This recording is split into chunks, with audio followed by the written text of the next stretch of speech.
আসসালামু আলাইকুম এভরিওয়ান, সবাই কেমন আছেন? আমি আলহামদুলিল্লাহ ভালো আছি।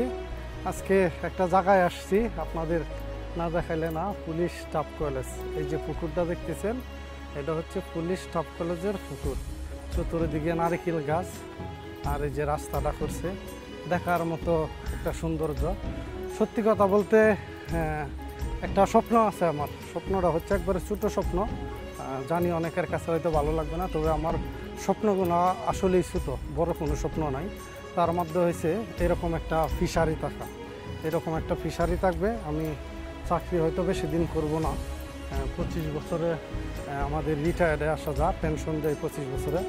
আলহামদুলিল্লাহ 14 বছর শেষ প্রায়, আর 10 বছর চাকরি, 11 বছর চাকরি করলে 25 বছর হবে, যদি আল্লাহ বাঁচিয়ে রাখে আর কি। এখন তো মানুষের হায়াত কম, তাই স্বপ্নগুলো নিয়ে ভয় হয়। 2টা গরু থাকবে আমার, 2টা ছাগল থাকবে, হাঁস মুরগি কবুতর তো এমনিতেই পছন্দ করি। আর এরকম একটা ফিশারি থাকবে, ফিশারির চতুর্দিকে এরকম নারিকেল গাছ লাগাবো। এই যে এদিকে কিন্তু চতুর্দিকে এই যে নারিকেল গাছগুলো দেখেন, এই যে একবারে চতুর্দিকে কিন্তু নারিকেল গাছ, এরকম নারিকেল গাছ থাকবে, আম গাছ থাকবে, এরকম ছায়া থাকবে। আবার বসার জন্যে, এরকম বসার জন্যে সুন্দর করে করব, অল্প টাকার ভিতরে যতটুকু আমার বাজেট আর কি। এরকম একটা স্বপ্ন আমার। বউ বাচ্চা নিয়ে, বাবা মা যদি আলহামদুলিল্লাহ এতদিন বেঁচে থাকে ইনশাল্লাহ, বাবা মাকে সাথে নিয়ে এইভাবে ছোট্ট একটা স্বপ্ন। আসলে আমার শহরের জীবন ভালোই লাগে না, আমার এসে গ্রামের খোলামেলা জীবন, স্বাধীন জীবন, গ্রামের পরিবেশ, এইরকম জীবন আমার ভালো লাগে। এখন সবচেয়ে বড় কথা, স্বপ্ন তো অনেক দেখতেছি যে 2টা গরু পালবো, হয়তো 1-2টা ছাগল থাকবে, হাঁস মুরগি থাকবে, কবুতরের খামার থাকবে আমার সাথে, এরকম একটা ফিশারি থাকবে। ফিশারিতে সময় দিব, যে দেখেন ফিশারিটা কত সুন্দর দেখেন। এখন ক্যামেরা উল্টায় যদি দেখাইতে পারতাম তাহলে সবচেয়ে সুন্দর হইতো, কিন্তু উল্টায় দেখানোর তো সিস্টেম নাই, নাহলে দেখাইতাম। যেহেতু সেলফি স্টিক দা ভিডিও করতেছি।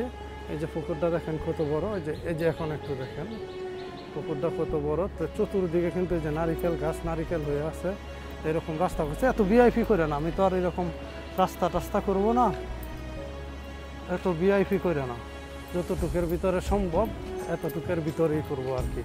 এখন আল্লাহ যদি হায়াত দেয়, সবচেয়ে বড় কথা হয়েছে আমার মহান আল্লাহ তাআলা যদি আমাকে বাঁচায় রাখে। স্বপ্ন তো সবাই দেখে, কিন্তু স্বপ্ন সুখের সময়গুলাতেই তো। এখন তো শুধু পরিশ্রম করতেছি, কষ্ট করতেছি, চাকরি করতেছি জনগণের জন্যে, নিজের পরিবারের জন্য চাকরি করতেছি, সারাদিন শুধু কষ্ট আর কষ্ট। সুখের সময় কিন্তু এখন না। কিন্তু একটা মানুষের যখন সুখের সময় হয়, তখন কিন্তু তার দুনিয়া থেকে চলে যেতে হয়, এটা হচ্ছে বড় সমস্যা। এখন আপনারা দোয়া করবেন, আমিও দোয়া করি, মহান আল্লাহ তাআলা প্রত্যেকের স্বপ্ন পূরণ করুক।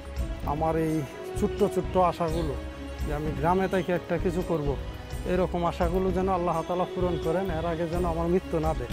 আমি আপনাদের যদি ঘুরাইয়া পুরাটা দেখাইতে পারতাম, শুধু একটু দেখাই। ওই যে দেখুন, একটু দেখুন কত সুন্দর পুকুর। আবার ওই পাশে, যেটা বলতেছিলাম, ওই পাশে কিন্তু একটা আম গাছ আছে, বড় আম গাছ। ওই আম গাছটাতে একটা কিন্তু মানে দুলনা রশি দিয়ে দুলনা বান্ধা রাখছে। ওই ডালটা হয়েছে অনেক মোটা ডাল, ভাঙ্গার কোনো ভয় নাই। ডালটা হয়েছে আপনার মানে পুকুরের দিকে রশি দিয়ে। আমি একটা ভিডিও যোগ করে দিব, না আমার কাছে একটা ভিডিও আছে, হালকা এই ভিডিওটাতে যোগ করে দিব, তখন দেখতে পারবেন কত সৌন্দর্য লাগে। মানে এইগুলা দেখে আমার সেই স্বপ্নগুলো আবার মনে হইতেছে। যাই হোক, সবাই দোয়া করবেন আমার জন্য, ভিডিও বড় হইতে হবে।